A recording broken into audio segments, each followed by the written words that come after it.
What up, y'all? It's your boy, Mr. Downtown Ray Melo. You're listening to the Entertainment Report on iHeartRadio, live from Dubai for Tuesday, January 9th, 2018, delivering some major stories and trends going on in the world of entertainment and beyond. You can follow the show on Facebook, Twitter, or Instagram. Facebook.com/The Entertainment Report with Ray Melo. That's RAYMELO. On Twitter at The Enter Report, or on Instagram at The Entertainment Report. You can listen to the show anytime you want on iHeartRadio. Just go to iHeart.com or your iHeart phone app, search for The Entertainment Report, and it'll take you to the page.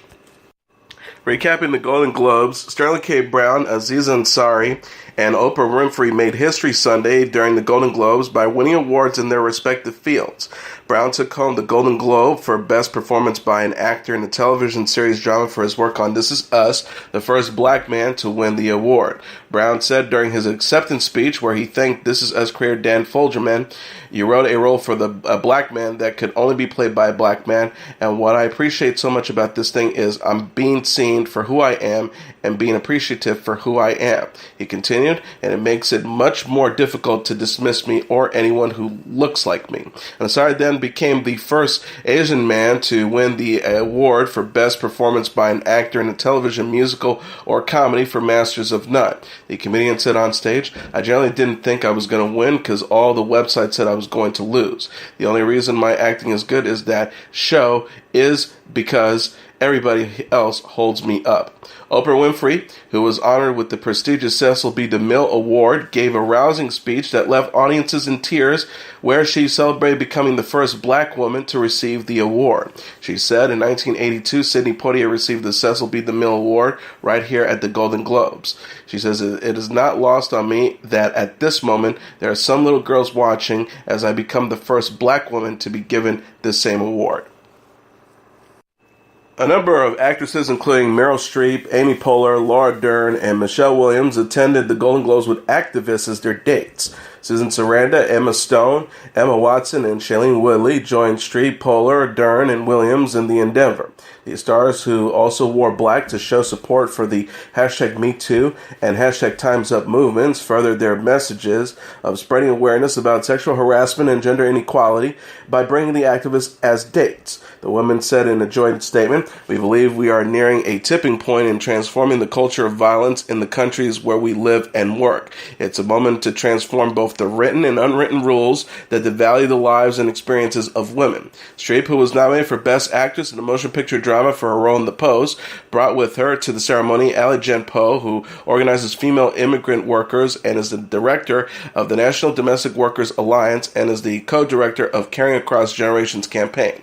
Poehler, a Golden Globes presenter, walked the red carpet with Sarju Jarihaman, a workplace justice advocate for restaurant workers.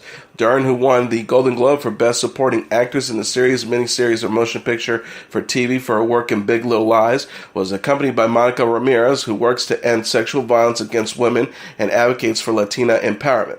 And Williams, who was nominated for Best Actress in a Drama Motion Picture for All the Money in the World, attended the award show with #MeToo founder Tarana Burke, who is also the director of the nonprofit Girls for Gender Equity. Angelina Jolie brought her son Pax as her date at the 2018 Golden Globe Awards. The 42-year-old actress and 14-year-old Pax attended the award show Sunday at the Beverly Hills Hotel in Beverly Hills, California. Jolie was one of several actresses to wear black to the event as a sign of solidarity with the Times Up Equality and anti-harassment campaign. Pax also dressed in black, adding a Times Up pin to his lapel. Jolie and Pax were accompanied on the red carpet by First They Killed My Father author Long Un. The actress worked with Pax and son Maddox on the adaptation of the book that premiered on Netflix in September. She said of her children's future in the entertainment industry in an interview with the BBC in 2016, "I think they like the process of film from the outside. We'll see. They're all very young." Jolie, who shares Pax, Maddox, and 4 other children with ex-husband Brad Pitt, presented the award for Best Actress in a Motion Picture Drama alongside Isabel Huppert. Jennifer Aniston, who was married to Pitt prior to Jolie, was also a presenter at the award show. Golden Globe Awards winner Ewan McGregor thanked his estranged wife and his rumored girlfriend in his acceptance speech. The 46-year-old Scottish actor expressed his gratitude to both Eve Meverakis and Mary Elizabeth Winstead after taking home Best Actor in a limited series at the Golden Globe ceremony Sunday in Beverly Hills, California. He said, "I want to take a moment to thank Eve, who always stood by me for 22 years, and my 4 children. I love you." McGregor played Emmett and Ray Sussey on Fargo alongside Winstead as Ray's fiancée, Nikki Swango. The actor gave a shout-out to Winstead and their co-stars David Thewlis, Michael Stunnenberg, and Carrie Coon in his speech. He said of the 33-year-old actress, "There will be no Ray without Mary Elizabeth Winstead, so thank you very much." McGregor walked the awards show red carpet solo. The actress was first linked to Winstead in October after they were spotted kissing prior to news of a split from Meverakis after nearly 22 years of marriage. McGregor and Meverakis, a 51-year-old production designer, share 4 daughters, Claire, Esther, Jamin, and Anouk. The actor will next star in the movie Zoe with Rashida Jones and Sia Seido. Mariah Carey and Brian Tanaka cozied up on the red carpet at the Golden Globe Awards after party. The 47-year-old singer got close to her boyfriend at the InStyle and Warner Brothers Golden Globes Bash Sunday after attending the awards show in Beverly Hills, California. Carey and Tanaka were all smiles as they posed for photos at the Fiat. The singer wore a black dress as a sign of solidarity with the Times Up equality and anti-harassment movement. She tweeted, "Very proud to be a part of Times Up and to stand in solidarity with all the women here on the red carpet, as well as those watching at home. Join us at timesupnow.com, #WhyWeWearBlack." Carey, who was nominated for Best Original Song for the Star at the Golden Globes, also told fans there was a mix-up with her seat at the ceremony. She accidentally took actress Meryl Streep's seat after returning from the restroom. The star wrote, "Got caught mingling on the way to the loo during a commercial break, took the first seat available, happens to be right next to Steven Spielberg. Cut to the next commercial break, guess who comes back to her seat?" She recounted, "Me, dear Meryl, please forgive me. Meryl Streep, you can take my seat anytime," adding tears of laughter emojis. Carey and Tanaka were first linked in October 2016 following the singer split from James Packer. Tanaka gushed about Carey in a 2016 interview with E! News saying, "I've always had a thing for Mariah. I love her so much." Actress Eva Longoria debuted her baby bump at the 2018 Golden Globe Awards. The 42-year-old mom-to-be was among the stars to attend the award show Sunday at the Beverly Hills Hotel in Beverly Hills, California. Longoria cradled her growing belly as she walked the red carpet with Reese Witherspoon. Both actresses wore black as a sign of solidarity with the Time's Up equality and anti-harassment campaign. Longoria said, "This is not a moment, it is a movement. Tonight is just one small part of that." The former Desperate Housewives star announced in December that she is expecting her first child with husband Jose Pepe Baston. She promoted the Time's Up movement in a tweet Monday morning. The actress wrote, "Oh, what a night. To witness the sea of solidarity tonight filled my heart with joy. We're going to help women everywhere to have a safer and more fair work environment. And, of course, I have to quote my dear friend at Lin-Manuel Miranda, this is not a movement, it is a movement. #Time's Up." Superstore star America Ferrera, who was expecting her first child with husband Ryan Pierce Williams, also supported Time's Up at the awards show. She attended the ceremony with Natalie Portman, who was one of the several stars to bring an activist as a date. Ferrara tweeted, "Grateful to our activist sisters for gracing the red carpet today with their extraordinary works and voices, which represent millions of women across the globe." FX has announced that the second season of Atlanta from creator and star Donald Glover is set to arrive on March 1st. The second season has also received the new title Atlanta's Robin season, Variety reported. A short teaser trailer for the sophomore season was aired during the Golden Globe Awards and featured a logo with the new Robin season's moniker.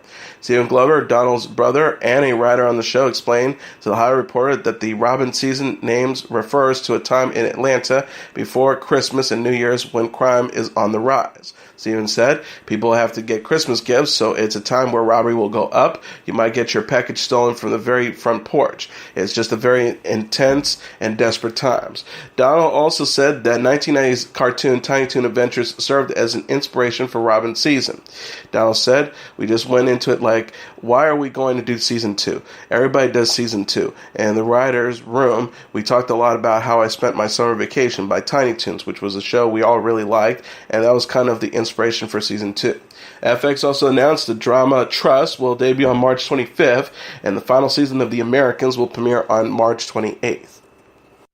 Big Bang Theory star Johnny Galecki says that the cast of the long-running sitcom is comfortable with ending at season 12. Galecki said to E! News about when the show might end at the 2018 Television Critics Association Winter Press Tour. "The only manner in which the cast has discussed wrapping the show has been that we're all going to be very sad when the day comes." He continued, "But I think at this point everyone's very comfortable with 12 seasons being a good time to go home and see our families."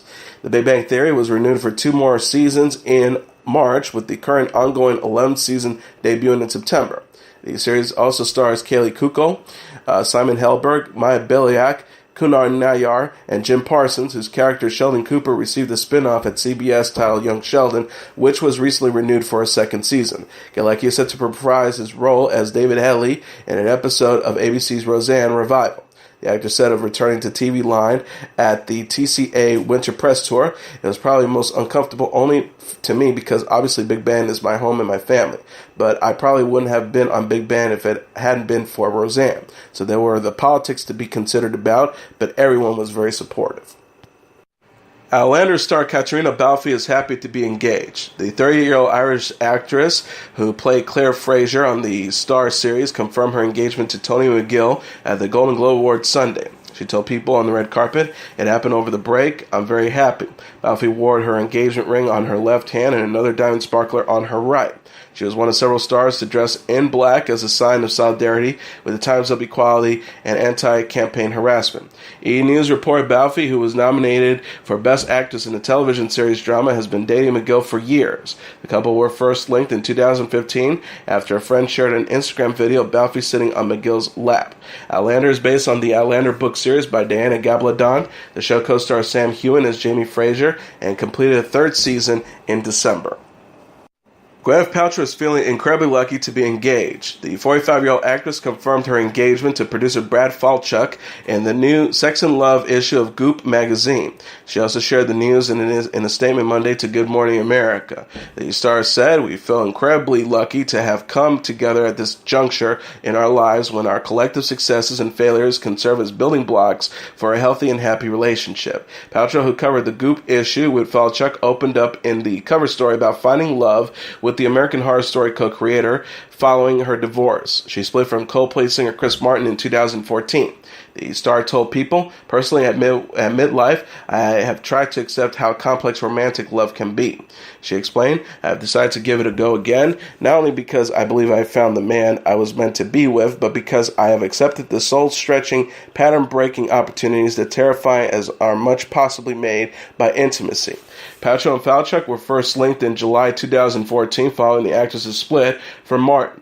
Us Weekly reported in November that Paltrow has quietly said yes to Falchuk after discussing marriage for over a year. A source has said at the time they both knew it would happen, but it wasn't a big thing to them because they were both in long marriages before. There wasn't a rush. Paltrow will next appear as Pepper Potts in Avengers Infinity War, which opens in theaters May 4th. Today, hosts Hoda Kotb and Savannah Guthrie enjoyed a ladies' night following big changes at the NBC morning show. Kotb bonded with Guthrie over dinner Saturday after being named co-anchor of Today in the wake of Matt Lauer's firing. She captioned Saturday night a slideshow of photos on Instagram with Guthrie. Guthrie shared one of the same photos on her own account, but drew hearts around herself and Kotb. She wrote, "It's ladies' night and the feeling's right." Kotb was promoted to full-time co-anchor last week after Lauer was let go in November following allegations of sexual misconduct in the workplace. Guthrie and weather anchor Al Roker were among those who congratulated Kotb. Guthrie said after announcing the news on the January 2nd show, "This has been the most popular decision NBC has ever made." Roker tweeted, "A hearty congratulations to Hoda Kotb, officially our new Today's Show hashtag co-host, Wit at Savannah Guthrie, hashtag Savannah Hoda Today. Cobby previously co-hosted the 4th hour of Today with Kathy Lee Gifford. She told People this month that both she and Guthrie will be paid less than Lauer was making despite his ousting. 50 Shades Freed star Jamie Dornan will sing on the movie's soundtrack. The 50 Shades official Instagram account shared a track list for the album in a video Monday and confirmed Dornan recorded a song for the film. Dornan is credited with the bonus track Maybe I'm Amazed, which is the 20th song on the album. Sia, Haley Steinfeld, Jessie J, and Dornan's co-star Rita Ora also appear on the soundtrack. The account wrote, the hashtag 50 Shades Freed official motion picture soundtrack is available for pre-ordering this Friday, January 12th, featuring new songs from at Sia Music, at I Am J Michaels, at Rita Ora, at Liam Payne, at Haley Steinfeld, and more. Dornan stars as Christian Grey in the 50 Shades movies, which are based on the E.L. James Arabic trilogy. 50 Shades Freed director James Foley previously told The Mirror that Dornan would sing in the third film. The filmmaker said he's an incredibly good singer. He sang a lot on set. He sings in 3, but it's a surprise. 50 Shades Freed was preceded by 50 Shades of Grey in 2015 and 50 Shades Darker in 2017. It opens in theaters February 9th. The movie co-stars Dakota Johnson as Anastasia Steele, who discovers that she's pregnant in a new trailer. Longtime couple Pink and Carrie Hart are celebrating 12 years of marriage. The 30-year-old singer and 42-year-old former motocross competitor reflected on the ups and downs of their relationship in sweet posts Sunday on Instagram. Pink shared a collage of photos of herself and Hart with her 3.5 million followers. She joked about their occasionally tense dynamic in the caption. The star wrote, 12 years married today, 16 if you count the 4 years we spent deciding if we're going to live together forever or kill each other. It's been a nice mix of that ever since. Get them young and train them ladies. I still have a crush on you at Hart Luck. Hart also posted pictures with Pink on his own account. The couple shared 2 children, 6-year-old daughter Willow Sage and 1-year-old son Jameson Moon. Hart gushed, today, this beautiful woman and I celebrated 12 years being married. What a crazy ride, baby. Can't say there is a single person on this planet I'd rather spend my time with than you. He also added, we have built an amazing family life together. Who would have thought 2 misfits like us could have done such a great job? I'm so proud of the person you are, and more so, the mother and wife that you have become. Like you always say, we live in dog years, so here's to another 84 years. I love you at Pink. Pink last released the album Beautiful Trauma in October and will kick off an accompanied tour March 1st in Phoenix, Arizona. Hart praised the singer as an amazing mother and performer in a post in December. Hart wrote, I'm so proud of you, baby, and congrats to #1 albums all over the world. You deserve it and have earned it. I love you. On to the world tour. Ray Thomas, the flautist and vocalist for the band The Moody Blues, has died at the age of 76. The musician's label, Esoteric Recordings, Cherry Red Records, announced Thomas's death on Facebook Sunday. Cause of death was not disclosed. The label said it was with profound sorrow and sadness that Cherry Red Records and Esoteric Recordings regret to announce that Ray Thomas, founding member, flautist, and vocalist of the Moody Blues, passed away suddenly at his home in Surrey on Thursday, 4th of January 2018. We are deeply shocked by his passing and will miss his warmth, humor, and kindness. It was a privilege to have known and worked with him, and our thoughts are with his family and his wife Lee at this sad time. Thomas formed the band in 1964 with keyboardist Mike Pinder, drummer Graham Edge, bassist Clint Warwick, and guitarist Danny Lane. The Moody Blues would soon replace Lane with Justin Hayward and Warwick with John Lodge to form the group's most well-known lineup that was recently selected to join the Rock and Roll Hall of Fame.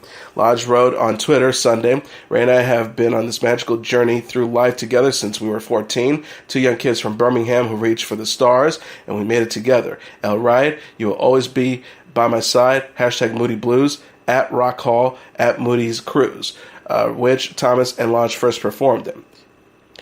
Thomas appeared on all the Moody Blues albums, including Days of Future Past, In Search of Lost Chord, A Question of Balance, and Every Good Boy Deserves Favors, among others, until he retired from the band in 2002 due to health issues. Thomas wrote and provided vocals for such tracks as Twilight Time, Legends of the Mind, Dr. Livingston, I Presume, Dear Diary, and The Tide Rushes In.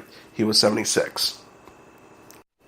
Country music legend Loretta Lynn was recovering at her Tennessee home after undergoing surgery for a broken hip, her representatives announced Monday. Her website said that the coal miner's daughter's singer fractured her hip in a fall at her house. A statement on the site says she's doing well and thanks all her fans for their thoughts and prayers. Lynn's sister, fellow singer Crystal Gale, asked her fans to send their love and prayers to Lynn. She wrote on a post on Instagram, "I was with Loretta yesterday. She is in good spirits and is doing as well as can be expected with this type of injury." Lynn's surgery comes 6 months after she had a stroke at her home in Hurricane Mills, Tennessee. Justin Timberlake has announced a new 27-day North American tour in support of his upcoming fifth studio album, Man of the Woods. The tour begins March 13th in Toronto at the Air Canada Centre before wrapping up May 30th in his hometown of Memphis, Tennessee. Other stops include New York, Chicago, Cleveland, Boston, Los Angeles, Atlanta, Miami, and Dallas. Tickets go on sale for the general public starting January 16th through Ticketmasters. A pre-sale for members of the Tennessee Kids Fan Club and American Express card holders will begin Wednesday. Timberlake says in the teaser video for the tour, "The outdoors is the inspiration for a lot of these songs. That's the main idea. The tour will be able to bring the outside in. How can we bring that to life? I want people to see the inspiration for how it ended up sounding. I've never seen that done before, bringing the outside in." The Man of the Woods album is expected to be released on February 2nd, 2 days before the musician and music superstar is set to perform during the halftime show of Super Bowl 52. Timberlake released the first single for the new album titled Filthy on Friday, alongside an accompanying music video. And now let's take a look at what happened on this date in entertainment history. On this date in 1976, Sylvester Stallone starts filming Rocky. The classic rags to riches story got a macho spin in the Oscar-winning Rocky, which was written by its star Sylvester Stallone and began filming on this date in 1976. Stallone had his own rags to riches tale. Born in the gritty Hell's Kitchen neighborhood of New York City, he was a juvenile delinquent who was kicked out of a number of schools before he turned 15. After attending high school in Philadelphia and studying drama at the University of Miami, Stallone moved back to New York and later to L.A. with dreams of becoming an actor. When the idea of Rocky came to him, Stallone was living in a seedy apartment in Hollywood with his wife and dog. He began writing scripts so that he would have better roles to play.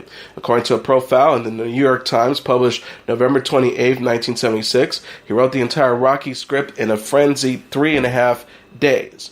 After a long negotiating process, Stallone sold the script to producers Irvin Winkler and Robert Chadoff on the condition that he played the lead character, the underdog boxer Rocky the Italian Stallion Balboa himself.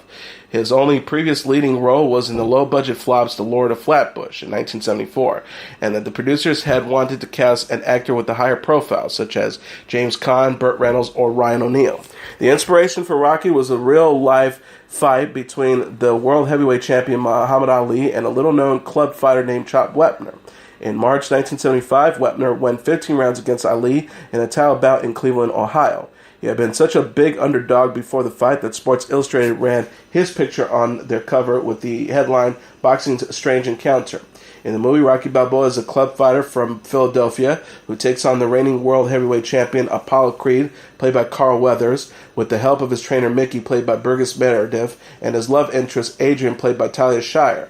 Stallone trained 6 hours a day for 5 months to don Rocky's boxing gloves, popping vitamins, and hitting the gym to develop his 46-inch chest and 16-inch biceps.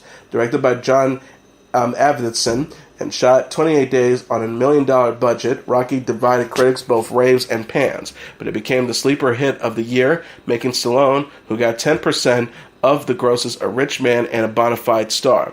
It was the first feature-length movie to employ the Steadicam, which was primarily used in the fight scenes and the scenes of Rocky running in Philadelphia during his training. Garrett Brown's pioneering invention helped keep the moving camera steady to create a fluid, smooth shot. At the Academy Awards in 1977, Rocky was nominated in no fewer than 10 categories, including Best Actor and Best Original Screenplay, and won 3 Oscars: Best Director, Best Picture, and Best Film Editing.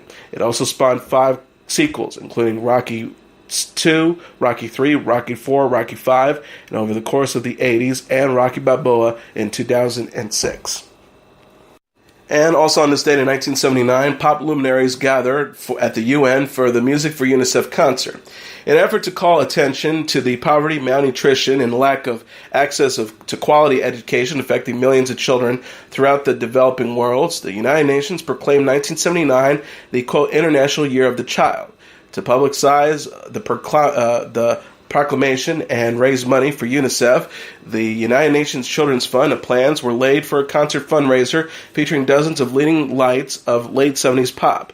Staged at the UN General Assembly Hall in New York City on this date in 1979, the show was subsequently broadcast around the world as the Music for UNICEF concert, a gift of song. The prime movers behind the Music of UNICEF concert were the Bee Gees, their manager Robert Stickwood, and the British television host David Frost of Frost Nixon fame.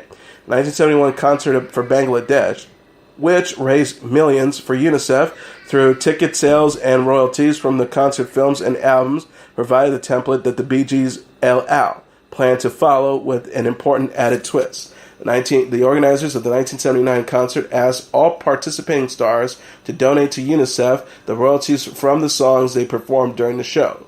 Another key difference between the two concerts was a rather dramatic difference in musical aesthetics. The concert for Bangladesh featured Ravi Shankar, George Harrison, Bob Dylan, and Eric Clapton performing songs like Bangladesh, My Sweet Lord, and Blowing in the Wind. The Music for UNICEF concert, on the other hand, featured ABBA, Andy Gibb, and Rod Stewart singing songs like Chiquitica, I Go For You, and probably considering the occasion, Do You Think I'm Sexy? Suffice is to say that when viewed with the benefit of hindsight, there is a very strong only in 1979 vibe about the Music for UNICEF concert. John Denver and Donna Summer on the same stage, Henry Winkler, the Fonz introducing Rod Stewart, and most charmingly, the late Gilda Radner introducing Benny Björk, Goran Anderson, Björn Christian Uleves, Agna Ash, Anya Fausto Juvenes, Anna Frida Langstedt, or to put it another way, ABBA. It is not exactly clear how much money the Music for UNICEF concert actually raised, or whether all of the participating artists actually signed over all future royalties on the songs they performed. At the very least, the Bee Gees' contribution to the effort, Too Much Heaven, would go on to be a #1 pop hit and raise more than $7 million for the charitable programs of UNICEF. And as your entertainment report for Tuesday, January 9th, 2018, I'm your host, Mr. Downtown Ray Melo. I'll be back tomorrow to deliver some major stories and trends going on in the world of entertainment and beyond. You can follow the show on Facebook, Twitter, or Instagram. Facebook.com/The Entertainment Report with Ray Melo. That's RAYMELO. On Twitter at The Enter Report, or on Instagram at The Entertainment Report. You can listen to this episode or any previous episodes of The Entertainment Report anytime you want on iHeartRadio. Just go to iHeart.com or your iHeart phone app, search for The Entertainment Report, and it'll take you to the page. Good night, and God bless you all.